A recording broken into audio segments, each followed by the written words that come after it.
RSSന്റെ തിട്ടൂരങ്ങൾക്ക് വഴങ്ങി കേരള ഭരണം കീഴ്പ്പെടുന്ന വാർത്തകളാണ് ഇന്ന് ഓരോ ദിവസവും പുറത്തു വന്നുകൊണ്ടിരിക്കുന്നത്. സത്യപ്രതിജ്ഞാ ചടങ്ങ് തൊട്ട് നമ്മളത് കാണാൻ തുടങ്ങി. കോൺഗ്രസിന്റെ പഴയകാല ദേശീയ നേതൃത്വം വരെ അംഗീകരിക്കാത്ത വന്ദേ മാതരത്തിലെ ആദ്യത്തെ 2 സ്റ്റാൻസുകൾ ഒഴിച്ചുള്ള ഭാഗം ഈ RSSന്റെ തിട്ടൂരത്തിന് വഴങ്ങി പൂർണ്ണമായും ആലപിച്ചതും മുഖ്യമന്ത്രിയുടെ ചീഫ് സെക്രട്ടറിയായി സംസ്ഥാനത്തെ മുഖ്യ തെരഞ്ഞെടുപ്പ് ഉദ്യോഗസ്ഥനെ നിയമിച്ചതും മാധ്യമ ഉപദേഷ്ടാവ് എന്ന പദം നൽകി വർഗീയ വിഷം തുപ്പുന്ന മറുനാടൻ മലയാളി ചാനലിലെ എഡിറ്ററായിരുന്ന ഒരു കൊടുംവർഗീയവാദിയെ നിയമിച്ചതും മറ്റു പല പോസ്റ്റുകളിലും സംഘപരിവാർ അനുകൂലികളെ തിരികെ കയറ്റിയതും 3 MLA മാത്രമുള്ള BJPക്ക് നിയമസഭയിൽ ഓഫീസ് അനുവദിച്ചതും അവസാനം കേരളത്തിന്റെ സർവകലാശാല സെനറ്റിലേക്ക് മൊത്തം RSSകാരെ ഗവർണർ തിരികെ കയറ്റിയതും നമ്മൾ കണ്ടു. എന്തെങ്കിലും രീതിയിലുള്ള പ്രതികരണം നടത്തിയോ കോൺഗ്രസും മുസ്ലിം ലീഗും? ഒരു മിണ്ടാട്ടവുമില്ല. കഴിഞ്ഞ 10 വർഷം സംഘപരിവാറിന് മുന്നിൽ മുട്ടുമടക്കാത്തതിന്റെ പേരിൽ കേരളത്തെ സാമ്പത്തികമായും അല്ലാതെയും കേന്ദ്രം ഭരിക്കുന്ന മോഡി സർക്കാർ വരിഞ്ഞു മുറുക്കിയപ്പോഴും കേരളം ഇതുവരെ കണ്ടിട്ടില്ലാത്ത വിധമുള്ള വികസന പ്രവർത്തനങ്ങളും ക്ഷേമ പ്രവർത്തനങ്ങളും നടത്തിയ ഒരു സർക്കാരായിരുന്നു കഴിഞ്ഞ 10 വർഷം ഇടത് സർക്കാർ. എന്നാൽ ആ സർക്കാരിനെ താഴെയിറക്കാൻ എല്ലാ വലത് മൂടുതാങ്ങി മാപ്രകളും കൂടി ഒന്നിച്ചപ്പോൾ അതിൽ പ്രധാന പങ്കുവഹിച്ചിരുന്ന ജമാഅത്തെ ഇസ്ലാമിയുടെ ഒരു ചാനലായിരുന്നു മീഡിയ വൺ ചാനൽ.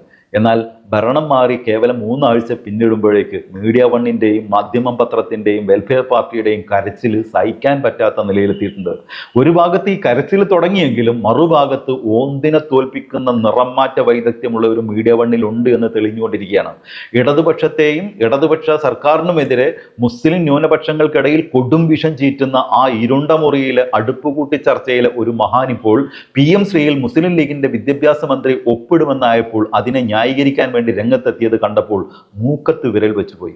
മാസങ്ങൾക്ക് മുമ്പ് ഇതേ PM ശ്രീയെ കുറിച്ച് പറഞ്ഞ ആള് തന്നെയാണോ ഈ പറയുന്നത് എന്ന് തോന്നിപ്പോകും. LDF ഭരിച്ചിരുന്നപ്പോൾ അജിംഷ് എന്ന് പറയുന്ന ആള് ഈ മീഡിയ വണ്ണിലെ ഈ അടുപ്പുകൂട്ടി ചർച്ചയിലെ ഒരു മുഖ്യ കഥാപാത്രം PM ശ്രീയെ കുറിച്ച് പറഞ്ഞത് എന്തൊക്കെയായിരുന്നു ഒന്ന് കേട്ടു നോക്കൂ.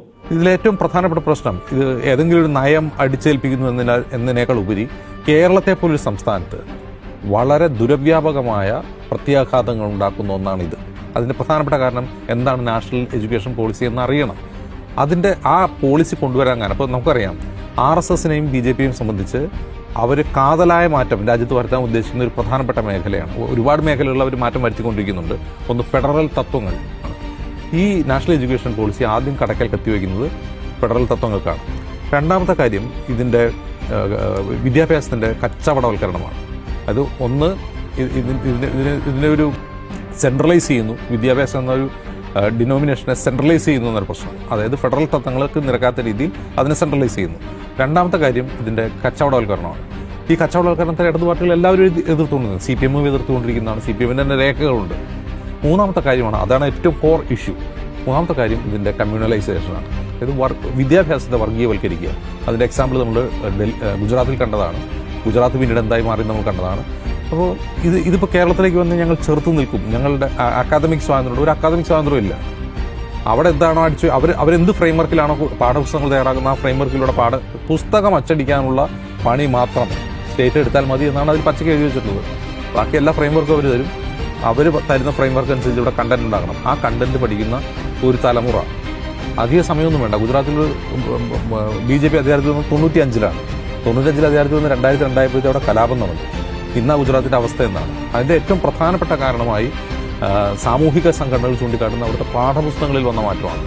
ആ പാഠപുസ്തകങ്ങളിൽ വരുന്ന മാറ്റം കേരളം പോലൊരു സംസ്ഥാനത്തുണ്ടാക്കുന്ന പ്രത്യാഘാതം എന്തായിരിക്കുമെന്ന് അറിയാത്തവരല്ല CPM നേതാക്കൾ. CPM-ഉം ഈ സർക്കാരിന് നേതൃത്വം കൊടുക്കുന്നവരും.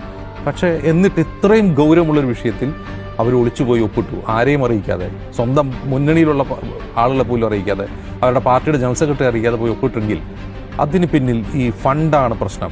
ഫണ്ട് റിലീസ് ചെയ്യാത്തതാണ് പ്രശ്നം. ഞാൻ വ്യക്തിപരമായി വിശ്വസിക്കുന്നില്ല. എന്നാൽ ഇത്തരം നിരന്തരമായ അവരുടെ കുത്തിത്തിരിപ്പുകളുടെ കൂടി പിൻബലത്തിലാണ് ന്യൂനപക്ഷത്തിൽ ഒരു വിഭാഗത്തിന്റെ പിന്തുണ UDFന് ഉറപ്പാക്കാനായത്. UDF അധികാരത്തിൽ വന്നാൽ PM ശ്രീയെ ചവറ്റുകൊട്ടയിൽ എറിയുമെന്ന് വലിയ വായിൽ വിളിച്ചു പറഞ്ഞത് മുസ്ലിം ലീഗിന്റെ KM ഷാജിയാണ്. PM ശ്രീയുടെ പേരിൽ സമരത്തിനിറങ്ങിയത് മുസ്ലിം ലീഗിന്റെ വിദ്യാർത്ഥി സംഘടനയായ MSF ആണ്. PM ശ്രീയുടെ പേരിൽ പ്രതിഷേധിച്ചതും ഫേസ്ബുക്കിൽ പോസ്റ്റ് ഇട്ടത് മുസ്ലിം ലീഗിന്റെ സമുന്നതരായ നേതാക്കളാണ്. എന്നിട്ടോ അധികാരത്തിൽ വന്നപ്പോൾ ചവറ്റുകൊട്ടയിൽ എറിയുമെന്ന് പറഞ്ഞ അതേ PM ശ്രീ നടപ്പിലാക്കാനുള്ള പരിപാടിയിലാണ് മുസ്ലിം ലീഗിന്റെ വിദ്യാഭ്യാസ മന്ത്രി കൂടിയായ N ശംസുദ്ദീൻ. അതോടെ ഇടത് ഭരണകാലത്ത് PM ശ്രീക്കെതിരെ അടുപ്പുകൂട്ടി ചർച്ച നടത്തിയ ഇതേ അജിംഷ് PM ശ്രീയെ കുറിച്ച് ഇപ്പൊ പറയുന്നത് കേട്ടപ്പോൾ ലീഗുകാരുടെ അടക്കം കീളിപോയി കാണും. കേട്ടു നോക്ക്. വിദ്യാഭ്യാസം എന്ന് പറയുന്നത് കൺകറന്റ് ലിസ്റ്റിൽപ്പെട്ടതാണ്. കേന്ദ്രത്തിനും സംസ്ഥാനങ്ങൾക്കും ഒരേപോലെ അവകാശമുള്ള ഒരു നിയമ ഒരു വകുപ്പാണ് വിദ്യാഭ്യാസം എന്ന് പറയുന്നത്. അപ്പോൾ ഇത് എന്ന് പറയുന്ന ഒരു ലീഗലി നിയമപരമായി അത് പാലിക്കാൻ ബാധ്യസ്ഥമായ ഒരു കരാറേ അല്ലാതെ നമ്മൾ ചില സ്കൂളുകൾ PM-ശ്രീ പദ്ധതി പ്രകാരം നവീകരിക്കുമ്പോൾ ഇത് പാഠ്യപദ്ധതി മാറ്റുന്നതുമായി ബന്ധപ്പെട്ടോ ഒന്നുമല്ല. നമ്മളിവിടെ കിഫ്ബിയുടെ ഫണ്ട് എടുത്ത് സ്കൂളുകൾ നിർമ്മിക്കുന്നു, സ്മാർട്ട് ക്ലാസ് റൂമുകൾ ഉണ്ടാകുന്നു, കെട്ടിടങ്ങൾ നിർമ്മിക്കുന്നു. അതുപോലെ കേന്ദ്രത്തിൽ നിന്ന് 60%, സംസ്ഥാനങ്ങൾ 40% എടുത്ത് ഇവിടെ സ്കൂൾ നവീകരിക്കുന്നു. അതായത് നമ്മുടെ സ്കൂളുകൾ പണിയാനുള്ള കുറച്ച് പൈസ അവർ തരും. അതിന് പകരമായ MOU പറയുന്ന പ്രധാനപ്പെട്ട കാര്യം പാഠ്യപദ്ധതി നാഷണൽ എഡ്യൂക്കേഷൻ പോളിസിക്ക് അനുകൂലമായി മാറ്റിയെടുക്കണം എന്നുള്ളതാണ് അതിലുള്ള ഒരു കാര്യം. ഇനി അങ്ങനെ മാറ്റണമെന്ന് പോലും നിർബന്ധമില്ല. നമ്മളിപ്പോൾ ആ പൈസ വാങ്ങിയെടുക്കാൻ വേണ്ടി ഒപ്പിട്ടു എന്ന് കരുതുക. അപ്പോൾ വീശുമുട്ടി പറയുന്ന പോലെ നമ്മൾ ഒപ്പിട്ടു, ആ പൈസ കിട്ടട്ടെ എന്ന് കരുതി ഒപ്പിട്ടു. അതിനടുത്ത് നാളെ ഇവിടെ പാഠ്യപദ്ധതി മാറ്റുന്ന ഒരു നിർബന്ധമില്ല. അതിലൊപ്പിടുമ്പോൾ നമ്മൾ അവർക്ക് കൊടുക്കുന്ന വാക്കാണ്. നമ്മളങ്ങനെ മാറ്റും എന്ന് ഒരു വാക്ക് കൊടുക്കുകയാണ്, അല്ലെങ്കിൽ ഒരു ധാരണയിലെത്തുക. അതിനാണ് ധാരണ വന്നത്. മോദിയുടെ പടം വയ്ക്കുന്നതാണോ യഥാർത്ഥത്തിൽ പ്രശ്നം നിഷാദ്? മോദിയുടെ 10 പടം വെച്ചോട്ടെ, നമുക്ക് ഇഷ്ടമുള്ള പാഠ്യപദ്ധതി പഠിപ്പിക്കുക എന്നുള്ളത് പ്രധാനം. ഇടതുപക്ഷം ഭരിക്കുമ്പോൾ ഒരു വകക്ക് കൊള്ളാത്ത PM-ശ്രീ UDF ഭരിക്കുമ്പോൾ, അത് മുസ്ലിം ലീഗ് വിദ്യാഭ്യാസം കൈകാര്യം ചെയ്യുമ്പോൾ ഇതിലും മുന്തിയ വിദ്യാഭ്യാസ പദ്ധതി വേറെ ഉണ്ടോ എന്ന തരത്തിലേക്ക് മാറുന്നു. ഓന്തിനെ തോൽപ്പിച്ച് കളഞ്ഞല്ലോ അജിംഷേ നിങ്ങൾ. സാധാരണ ഇത്തരം സൂക്കേടിനെ ജൻസി പിള്ളേർ ഒരു പേരിട്ട് വിളിക്കാറുണ്ട്, അറിയാലോ, ഡബിൾ ഫാദർ സിൻഡ്രം. കഷ്ടം. മറ്റൊരു വീഡിയോ ആയിട്ട് വരുന്നവരെ എല്ലാവർക്കും ഗുഡ് ബൈ.